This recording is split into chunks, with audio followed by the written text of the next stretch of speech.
is the point on the punchline. I guarantee. Good evening. Good evening. Turn your mics on, please.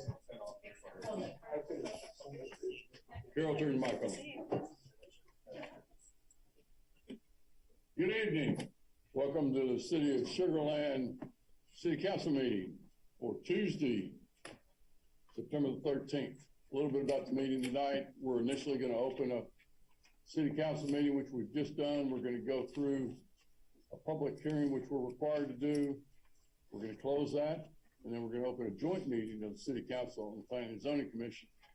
And then following that, Planning and Zoning Commission is going to reconvene in their own meeting. So we got a lot going on tonight.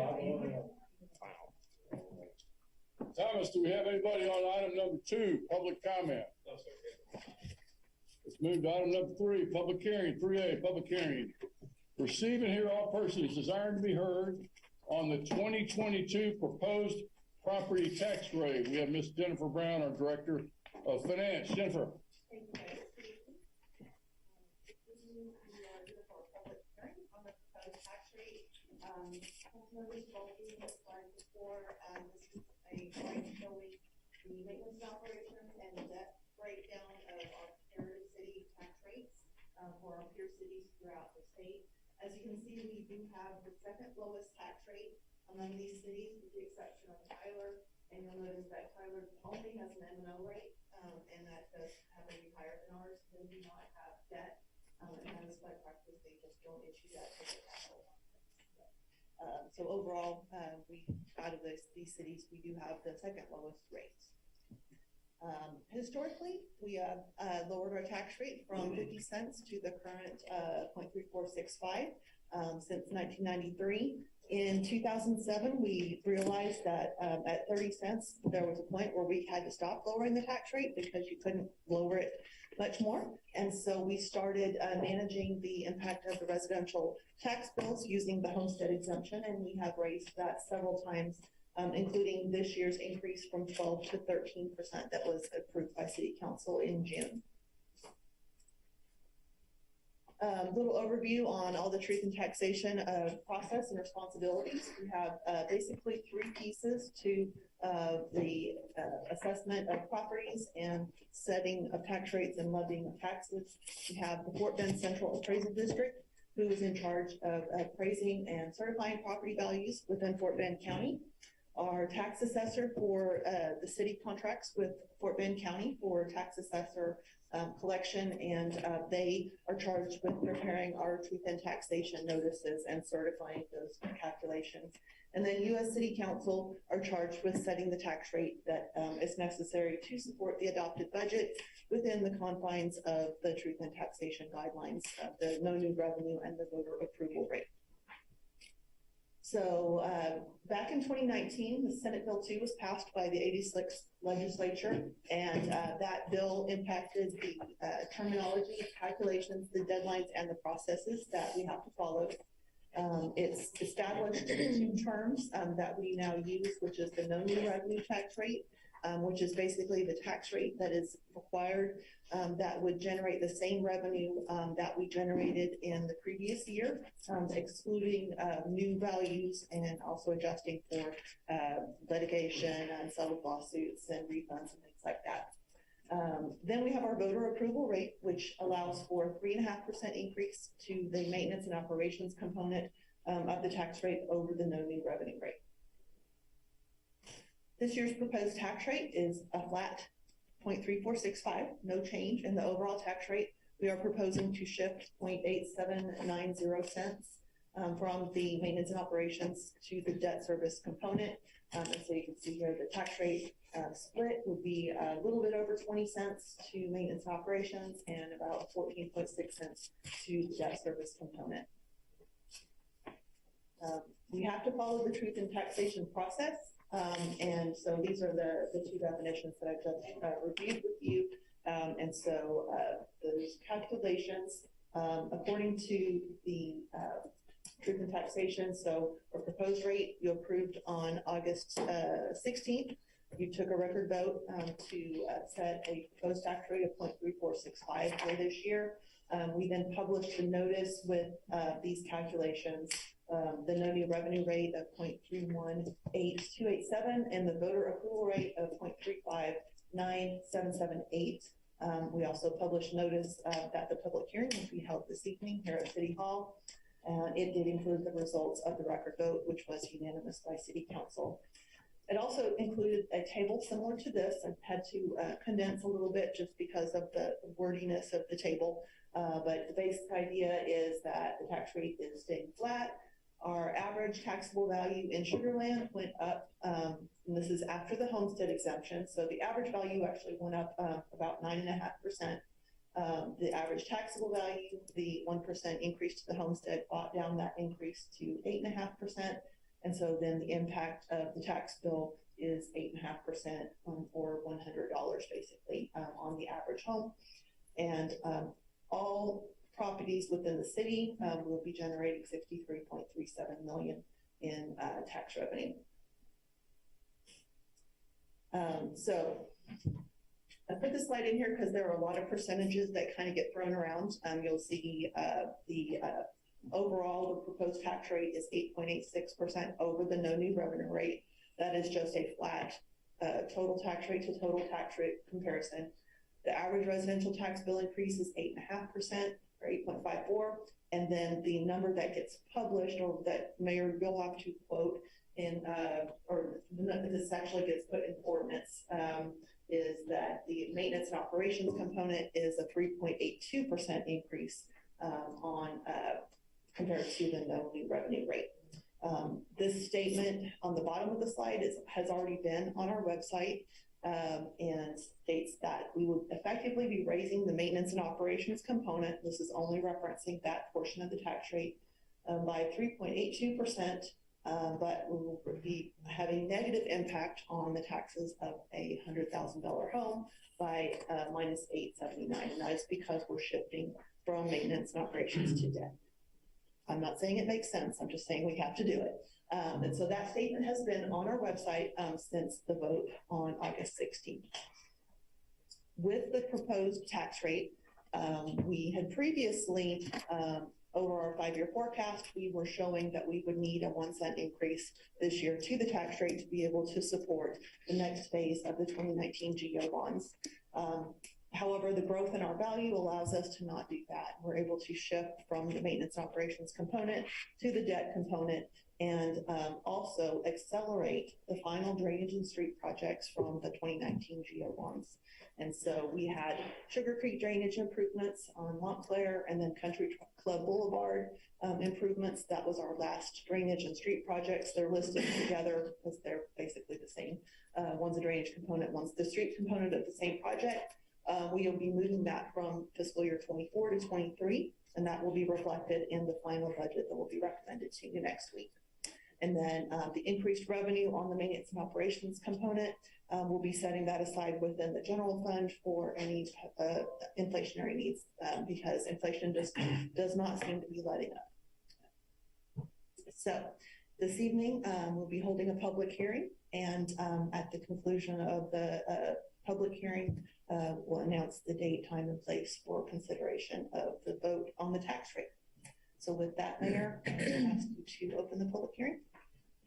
This time we're going to go ahead and open the public hearing to hear any comments from anybody about the 2022 proposed property tax rate. Comments, anybody signed up? Anyone from the audience? Second call. Hearing now, we're going to go ahead and close the public hearing. And the statement I'm going to make is the proposed property tax rate will be considered on Tuesday, September the 20th, 2022 at 5:30 here at City Hall. Carol? Motion to adjourn. Got a motion to adjourn. That is at 5:42 p.m.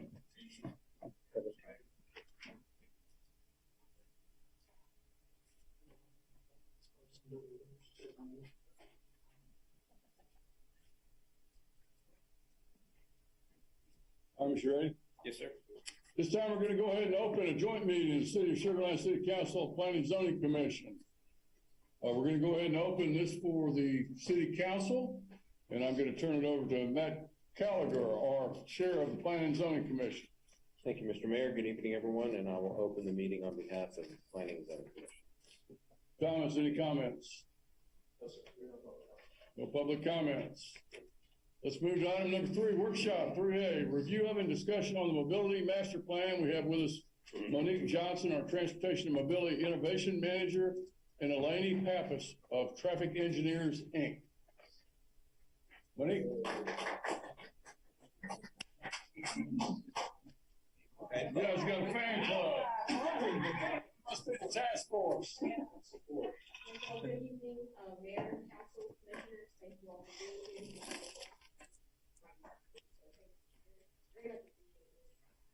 Tonight, I'm going to give you an update on where we are with the mobility plan. It's been a long road. I understand that everyone understands the we are fully committed. So the state was a workshop chapter.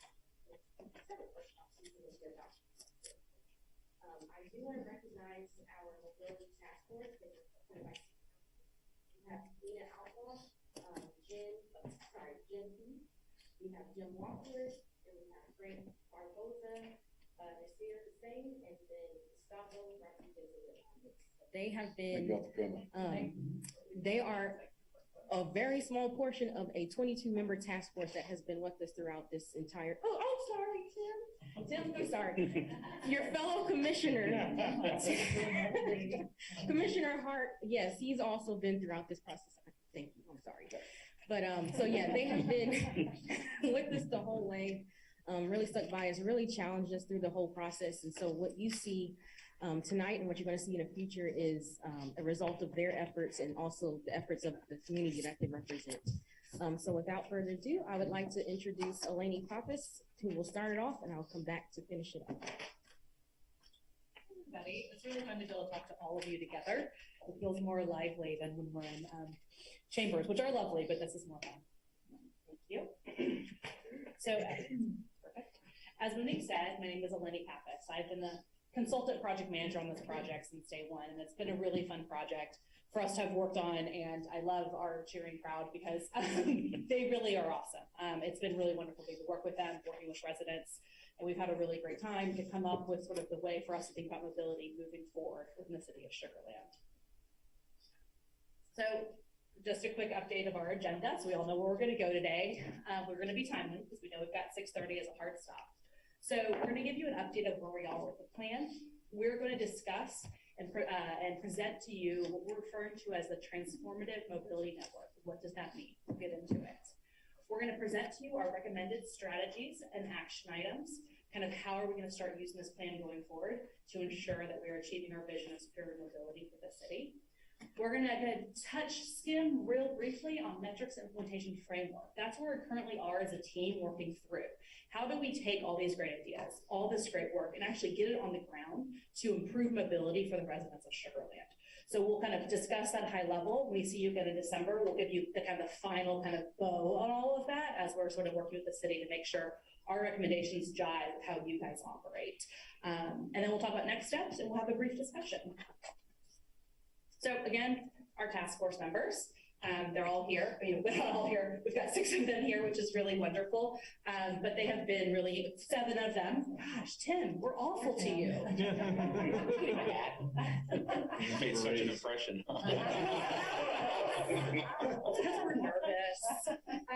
But we've had a really great, wonderful, engaged group of individuals that have been really, we've had such robust discussions about what they see, what they hear from their neighbors, what would they like to see in the community moving forward, not just for themselves, but again, for those neighbors and for future Sugar Land residents. That's important to us too. How do we continue to ensure longevity and excitement for the city moving forward? So update.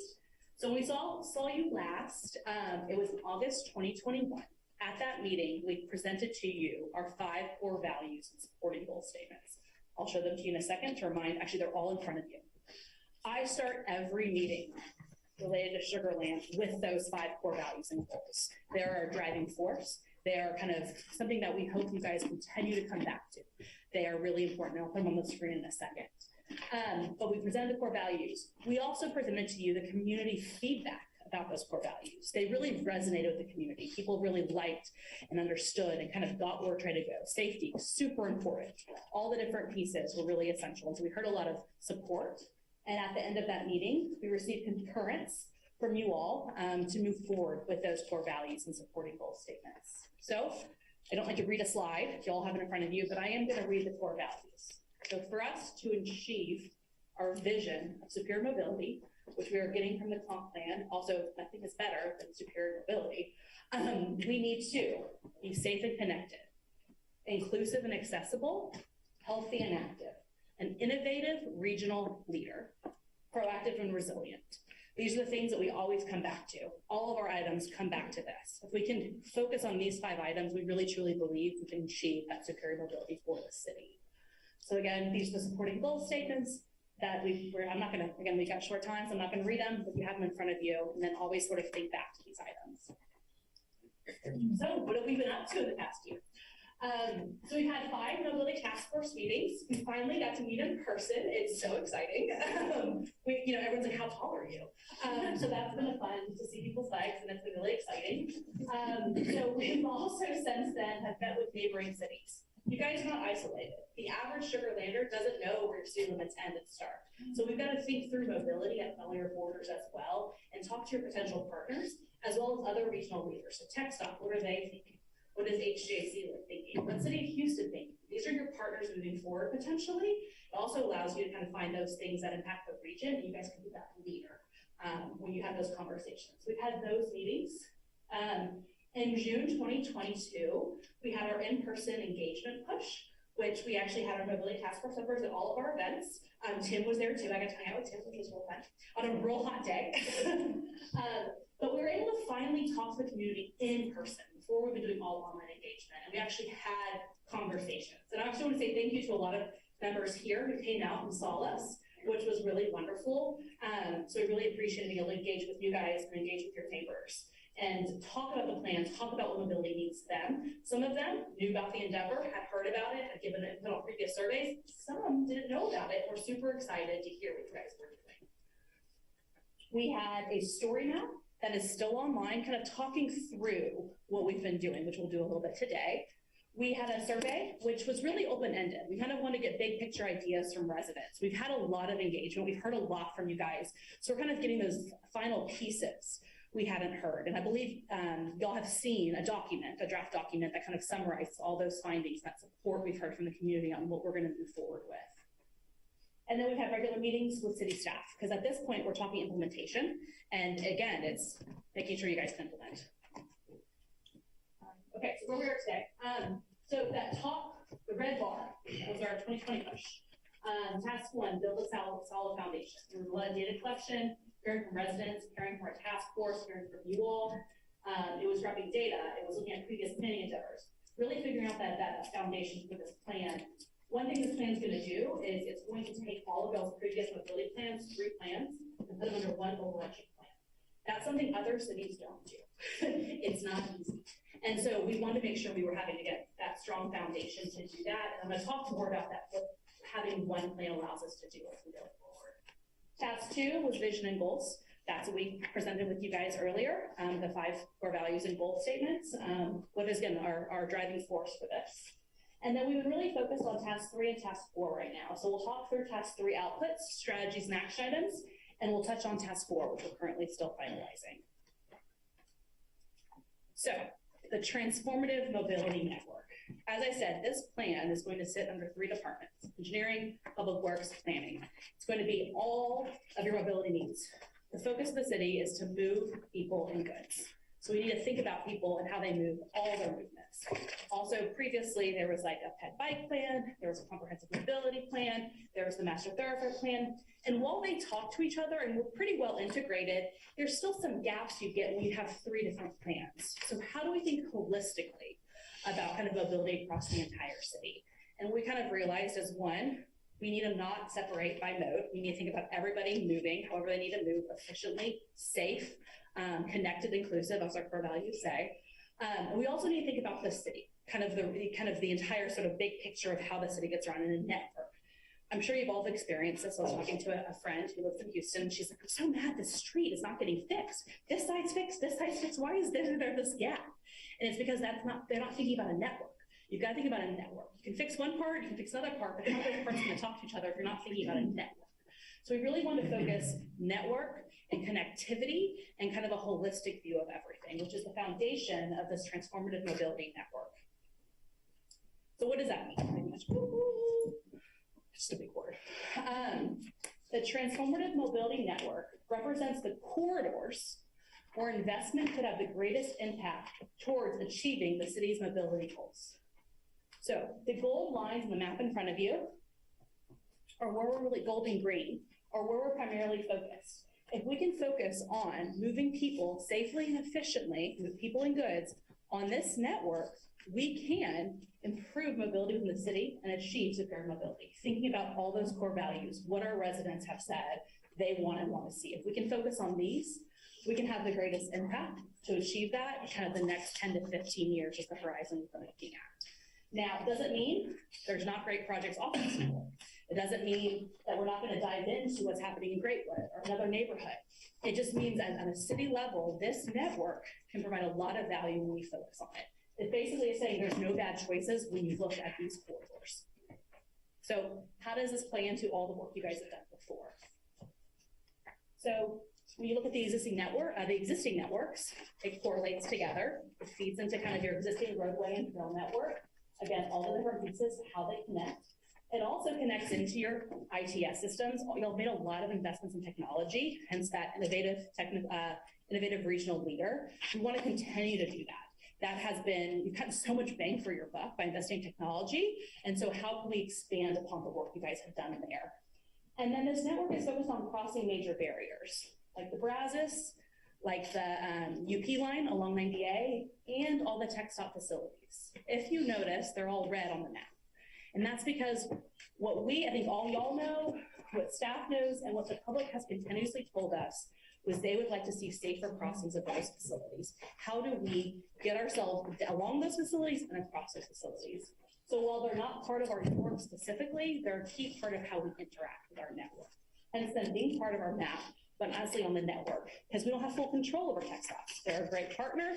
We're going to continue to be a great partner with them, but let's focus on the gold, focus on connecting across the red, and then be an ally and a partner to them to ensure the red lines are achieving what we need them to achieve for our residents. And then how does it relate to plan projects? You guys have done a lot of great planning. There's a lot of stuff in the pipeline. Stuff's getting accelerated, which is fantastic. So we also took those into account as we were building out this network. And so you can kind of see, again, these pieces all start to, it's all these like layers we're kind of building on top of each other to think about mobility citywide. We've kind of noted a few planned and program projects on here, but I'm going to keep moving. And then the kind of last piece is how do people actually use this to go where they want to go? Well, one of the things we kind of been talking a lot about too is we want people to be able to go to places, not through places. We want people to go to somewhere in Sugar Land, spend their dollars here, increase that tax revenue base, and be part of this community. And so we want to make sure they can access the things that actually matter in the city. So on this map are your regional and neighborhood activity centers. You can again see how this network lays on top of those. You also see a lot of community destinations like churches, groceries, hospitals, libraries, museums, and schools. So again, does this network get you to where you want to go? And that's what we kind of show. So this network was put together to think about all these different pieces. And again, if we can focus on this moving forward, and again, these gold lines can mean a lot of different things. Monique will touch more on how we want to like take these gold lines and turn them into projects. We're not there yet. We're working towards that. But these gold lines could be anything from, hey, this roadway is great. Let's just maintain it. Everything's good. Or, hey, there's some patchy sidewalks. Let's fix that. Or we've got some potholes. Or let's rethink this whole thing. So it could be everything from maintain, repurpose, or full rebuild if needed. And so those are the things we want to start doing is thinking through what each of these lines are and how to move them into projects as you guys move forward. The last note I want to make too, actually, and I kind of alluded to this earlier, and Monique will talk more about this too, is that, again, we've heard from some residents, they said, like, does this feel right to you? And some people said, no, I want more. and so, because everyone's always going to want more, and I want more too, I get it. And so, we couldn't put every line on that. But as this plan, this overarching mobility plan for the city is going to move forward, one of the key things we're going to do is have these small area neighborhood plans. And that's where we get into the nitty gritty and start figuring out the needs of that community specifically. And it's going to build upon this. So again, we're looking citywide, but we're going to get down into that specific as we continue to move forward. And Monique will share that one of our strategies and action items. So with that, I am going to pass it off.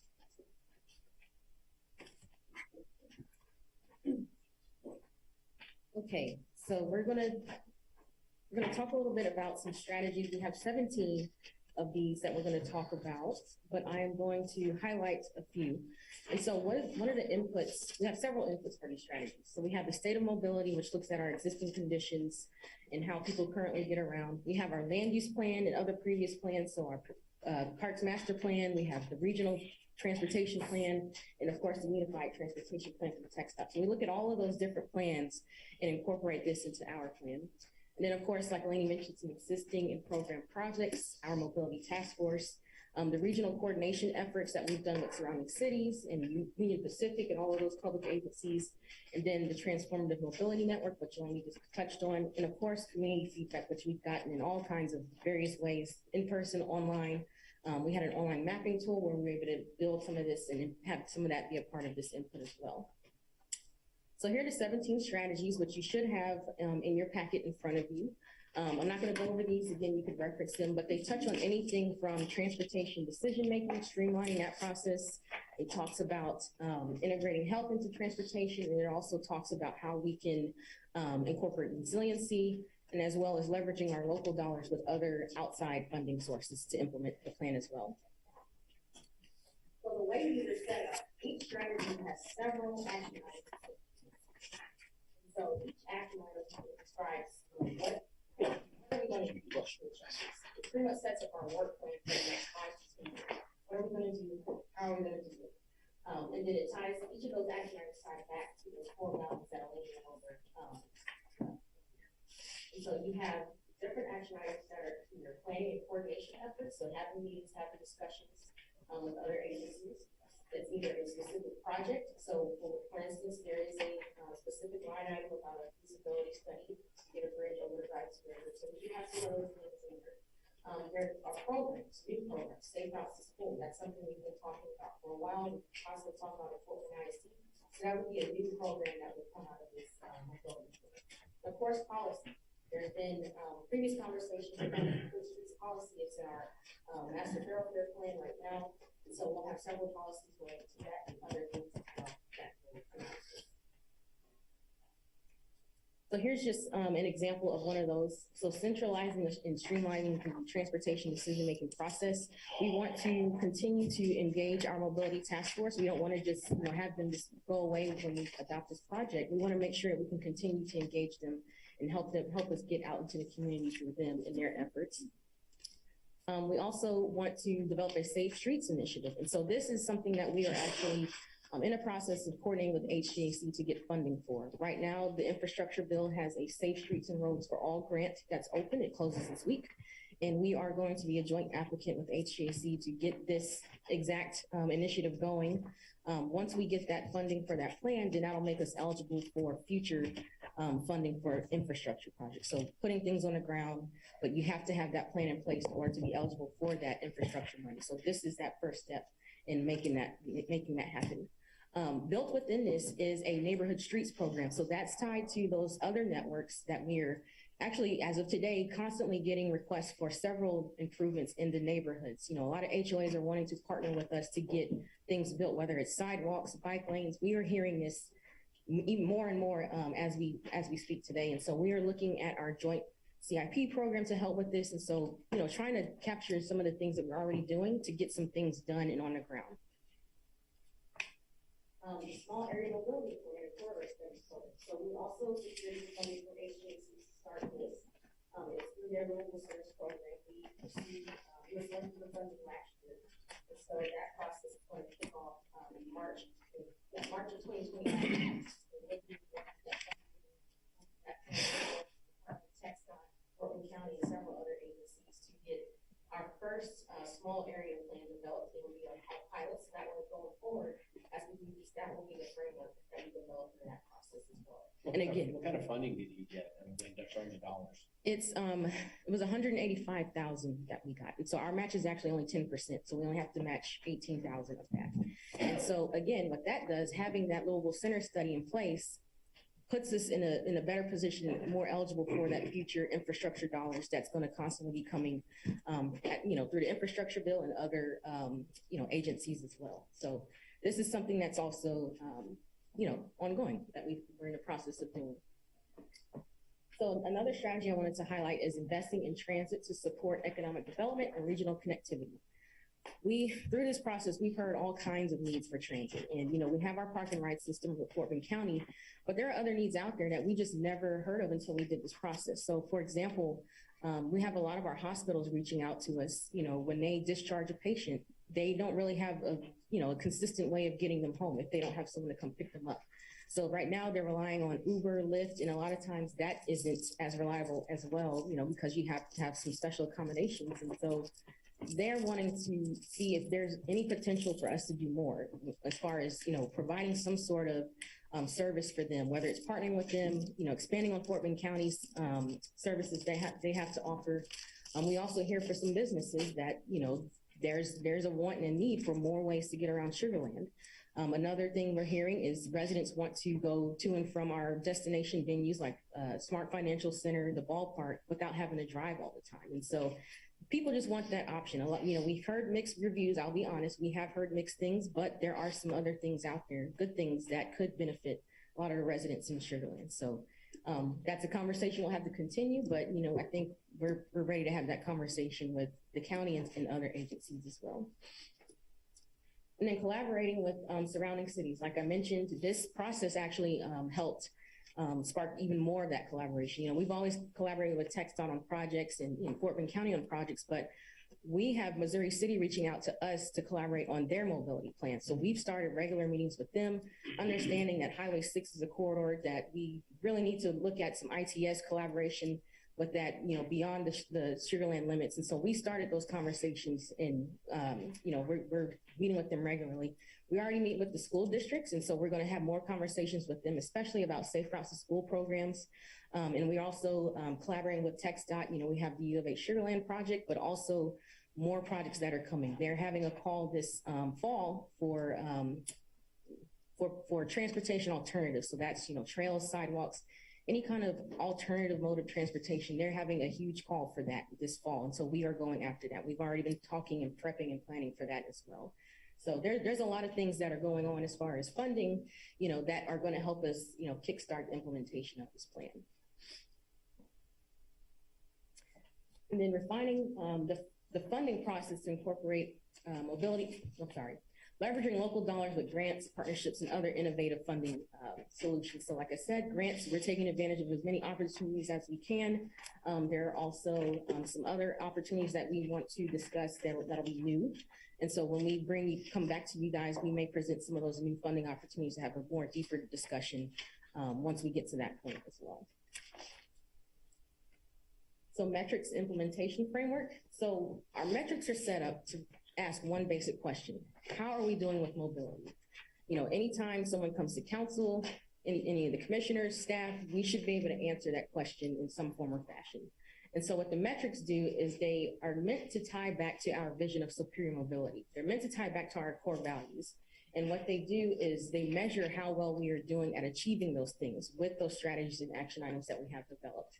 So the 6 metrics, there are 6 categories focused on safety, destination connectivity, so connecting to those activity centers, increased mobility, so really focusing on congestion and how we can, we may not be able to lessen it, but can we, keep it from growing as we grow or become more dense in Sugar Land. Mobility network conditions, so that's looking at the conditions of our roads, our sidewalks, also thinking about, freight traffic, how do we need to beef up some of the areas where we know there's going to be a lot more freight movement? So looking at those types of things, looking at active lifestyles, and then of course, community satisfaction. So we collect a lot of data. We do a lot of analysis. We look at a lot of maps and lines, but at the end of the day, how do people feel out there? You can build something, it'll look good, like I said, on the paper, but when people are out there doing that experience, what is that? What are they really experiencing? And how do we make sure we incorporate that in our projects as well? So our implementation framework, as Elaine mentioned, we are developing this process. So this is a very detailed process that we will probably not get into as much detail with you all, but from the staff level and city management level, this is something that we want to make sure that it's set up so that way we are able to prioritize projects that come out of this and programs and policies and have, you know, a streamlined process for making decisions, for preparing for the next geo bond, for preparing for any future opportunities that come up. So we would have that list of projects, if you will, that's based on this process and has that backing and data to support the projects. So the first step in this implementation framework is defining a purpose. Looking at a corridor, what should it do? So this is where you tie into your land use component. You know, you have all these different land uses along the corridor. What are you trying to do? What are you trying to connect to? Is it an industrial corridor? So is there a lot of freight movement? Do we need to make more accommodations for truck traffic? So those are the type of questions that you ask, that we would ask when looking at a corridor and defining a project. Then we would need to look at the need. So who doesn't have enough space or who feels unsafe? You know, we have corridors where, you know, sidewalks, you know, end and you can't continue. So looking at those types of things. You know, is this a corridor with a lot of intersections? You know, how are people getting across those intersections? Can they get across? So looking at those things as well. Looking at current and proposed conditions. So like how much space is available? We are very limited on the space in Sugar Land. There's a lot of trees. There's, you know, very limited right of way. And so how do we repurpose that? What trade-offs do we want to make in certain areas to accommodate certain modes of transportation? And so that's where number 4 comes in, where we look at a corridor and it may have different types of projects along that corridor. So you may have a project where you're just repurposing what's there. You may be building something new, whether it's a new sidewalk or a new lane, or it may be just maintaining. Maybe everything is being accommodated in this corridor, but there are potholes everywhere, or there's pavement separation, and we just need to maintain what's here. So those are the types of projects that will come out of this as well. And of course, the implementation framework related to funding, we are still working on this as well. But the whole point is to definitely capitalize on what we have existing, so our current budget, but also leveraging partnerships with our Type A and Type B corporations. So seeing what we can do to expand on some of those things. Like I said, we have our joint CIP program. We're getting more requests for neighborhood bikeways, so that's an opportunity to expand and build that program as well. We are also going after grants. There are grants open, constantly being thrown at us. And so we try to go after as much as we can, you know, whether it's through HJC, TxDOT, they're having their own grant calls, or the U.S. Department of Transportation. And then, of course, future GeoBonds. You know, we had a successful GeoBond in 2019. Fort Bend County had a successful one in 2020, where that really helped us with a lot of our projects. So we want to continue those. We want to have our own coming up in the near future, but also continue to be a part of Fort Bend County's GeoBonds as well. And having that list of projects that we can go ahead and move forward with through those processes. So next steps following tonight's workshop, we are going to finalize that implementation framework. Like I said, a lot of that will be the behind the scenes work with city staff. We are going to finalize the draft plan, and when we come back to you, we will have that draft plan finalized for you to review and look at, and we'll present an overview of that. So a lot of what you've been seeing, it's pretty much the same thing. It's just pretty much preparing for the adoption process at that point. So you know, we want to have one more workshop in December. It may not be a joint workshop. We may just go ahead and do 2 separate ones, and then, like I said, move forward with the adoption process in January, hopefully. But right now, we are still on track. You know, when we first started this, we anticipated it to be a 3-year process. You know, when we started, I remember you guys approved the contract, and the country shut down right after that. So something that has never happened before. I remember Elaine and I couldn't even sit next to each other. We had to be this far apart. And so, of course, that, you know, set us back a few months getting started with the process. We had to change our entire community engagement approach. We were planning to have, you know, a mobility summit where we had all these, you know, we just had all these plans that, of course, you know, the world changed. So we made those adjustments. We made it work. The task force has been great meeting virtually, and, you know, it was good to get a chance to finally meet in person. It was good to get out in the community and meet in person. And like Elaine mentioned, it was great to see you all out there with us and engaging with the community about this. And so it's been a very long road, but we are actually still on target to complete the project like we originally planned. So with that, that's all we have for tonight. There's the website if you want more information, and we'll be happy to take any questions you may have. Thank you, Manish. First, I'd like to thank the committee members, task force members that are here. Thank y'all for all the good work. Question? Carol? Back when the survey was open, I had a question from you about the, I guess, Transformative Mobility Network map. There was a green segment that showed a off-rail crossing from one side of 59 to the other, and it started at the edge of the mall, and then it went across 59, like next to the city plant. And so they were asking if, so I was asked, well, what are the plans?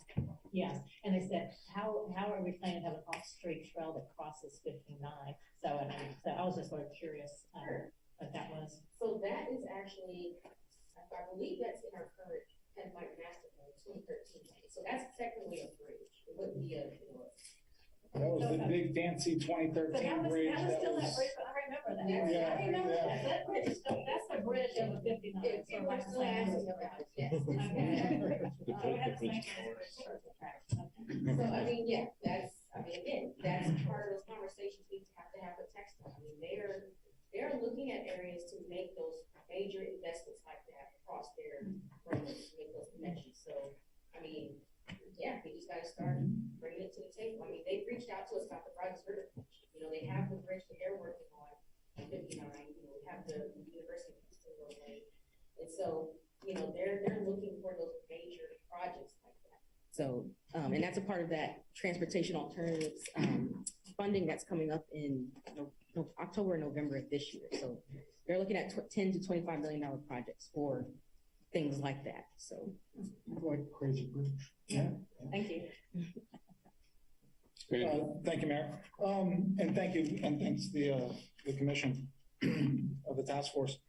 One of the things I see a lot in my travels, my daughter's a graduating senior this year, along with a couple of other family members. I see these pockets of VO or Bird scooters and electric bikes that frankly, I never thought I'd see.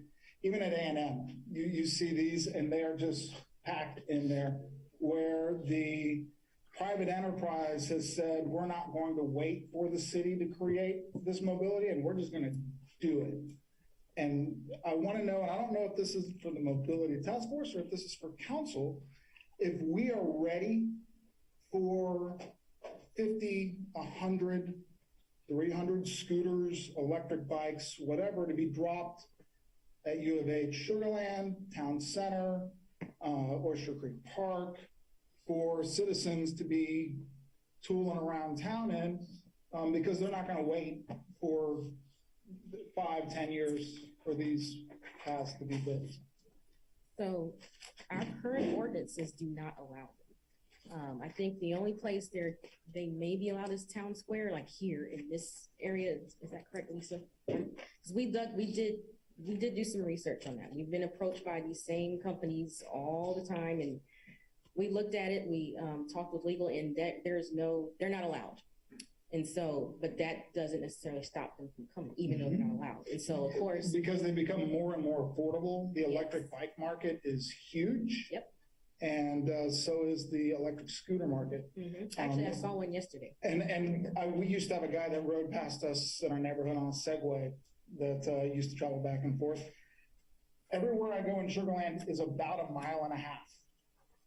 When we do that at College Station, when we do that at College Park, Maryland, when we're visiting up there, or Annapolis, Baltimore, Washington, D.C., Charlottesville, that's just the way people get around. And they said, we're just not, instead of spending billions of dollars on this, we'll let private industry take over and develop the solution for us. You know where the scooters get left, right, on Saturday night? Oh, yeah, they get left all over the place, So, and they got to go around. Austin and, is a mess. It's a terrible situation. Yeah. Terrible. Yeah, and I mean, like I said, they Abandoned. And they say they pick up the scooters and drive around and pick them up and everything, especially most of them are adopted scooters for that reason, to get directly to where they're trying to go. But yeah, I mean, that's a conversation that we would have to decide if we want to allow that. That's a policy discussion, I mean. That's a and I policy, didn't know if that's out with council. that's a policy That's out with discussion for council. Okay, And actually, we have a retreat in the fall. It's coming up. And we've got a fairly packed agenda, but in a future meeting, that could be a discussion item that we have. I think I'd like to wait until, you guys are wrapping up right now.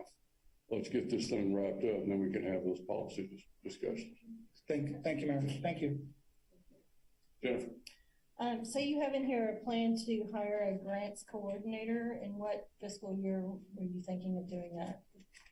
Well, ideally, the next one, because, just because we are going after grants, and this is not just, related to transportation. This is across citywide that we're going after grants. And, that is something that you may see come in the next budget. It's not, I don't think it's in this one. It's not in this budget, I just think mine. So you may see that pop up, but we're bringing attention to it here now because there's the infrastructure bill. It covers more than just transportation, like I said, but that is a need. It is a need. It takes a lot of time to, one, find the grants.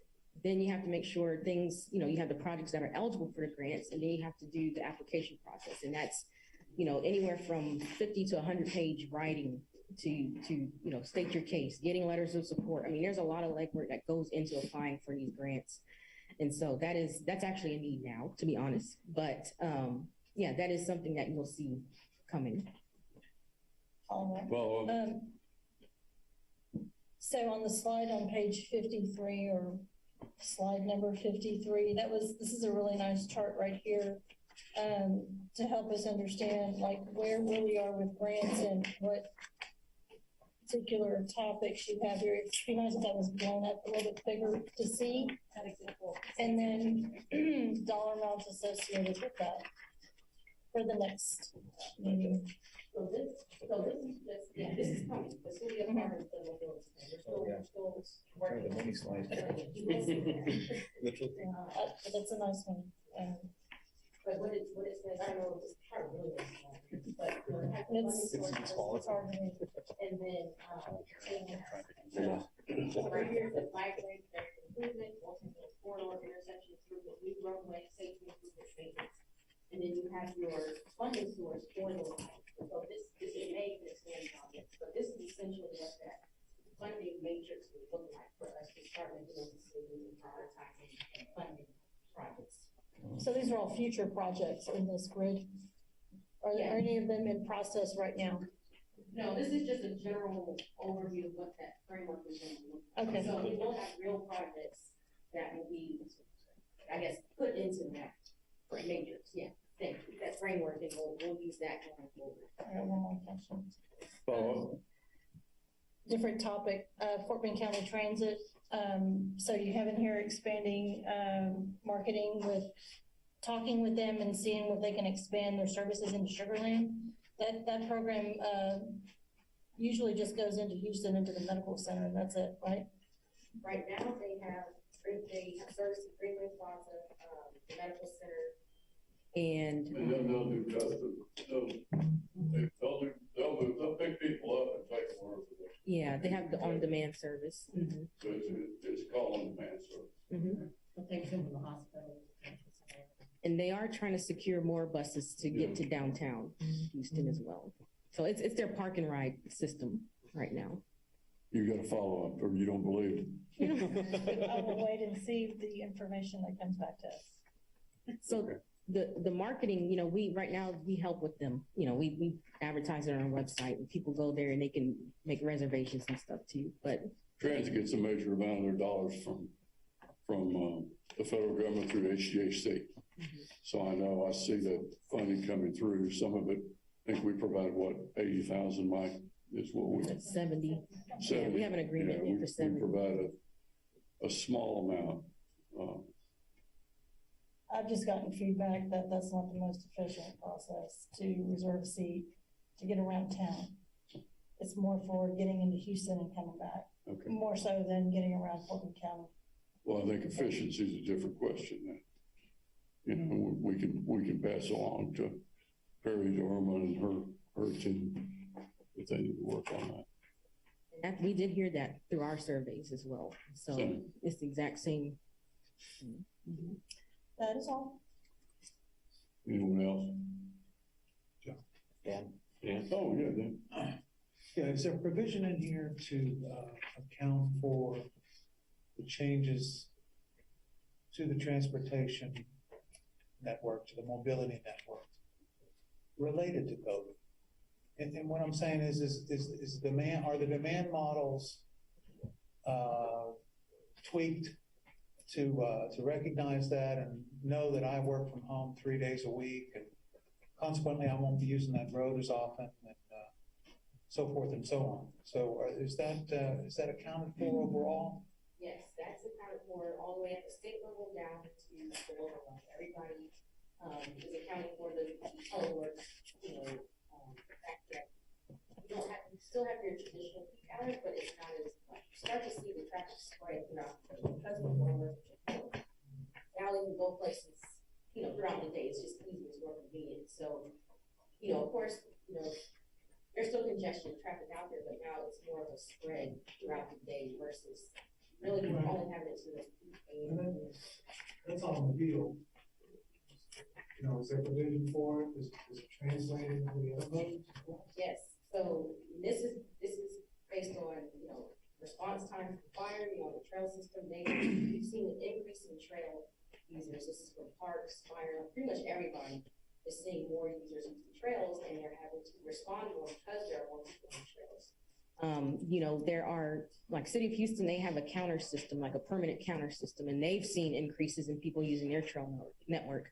We don't have a permanent counter system, but we know people are on our trails because of these responses and things and reports that we're getting from PD. And so we're starting to, we've been talking with them, but working on some other things that, address some of those situations as well. Now that we have more users, we collect data for the vehicles. We really need to invest in collecting data for our trail system and sidewalks in those areas in between our signals, so we can capture those people who are moving in between, who are walking and biking in between, so we can make sure to accommodate those users as well. So yes, things have changed through that. That's all.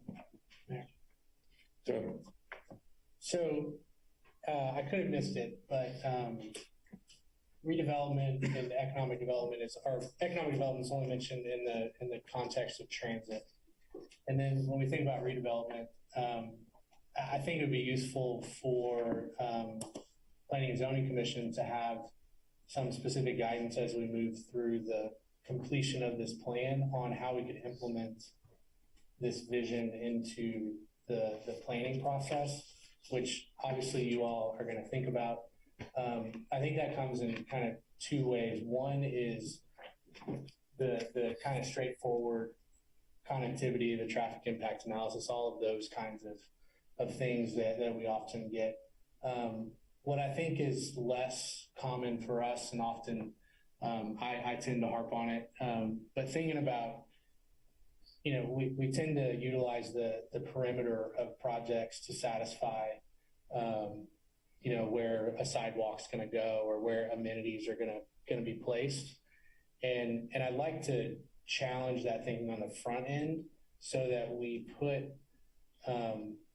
amenities and paths and things like that in developments that are more kind of human scale, and then which would lead to better utilization. So putting a 5-foot path next to a 6-lane or 8-lane road obviously is not going to get as much utilization as if it's in a place where you feel safe. So you mentioned some of that safety elements. I just think it would be very helpful for us as a commission to receive some of that guidance on the front end, so that when an applicant comes forward, we can, often we're not equipped to really push back on what is always logical explanations of why they're putting certain amenities and certain connectivity in certain places within their application. So anyway, I just thought that's important. No, that is great to hear, because us as staff are doing those applications or in that same mode, try to recommend things, but we can't make them do a lot of things, because that goes back to the policy changes. It ties to the connectivity, it ties to the safety. I mean, it ties to several of these action items and strategies that we have listed. So yes, that is something that we're definitely going to, it's embedded in some of those action items. Thanks to the Planning and Zoning Commission. Thanks for coming in early, sharing your time with us. Matt, thank you for you and your team. Carol, motion to adjourn. Thank you. All right. Just as a formality, Dan.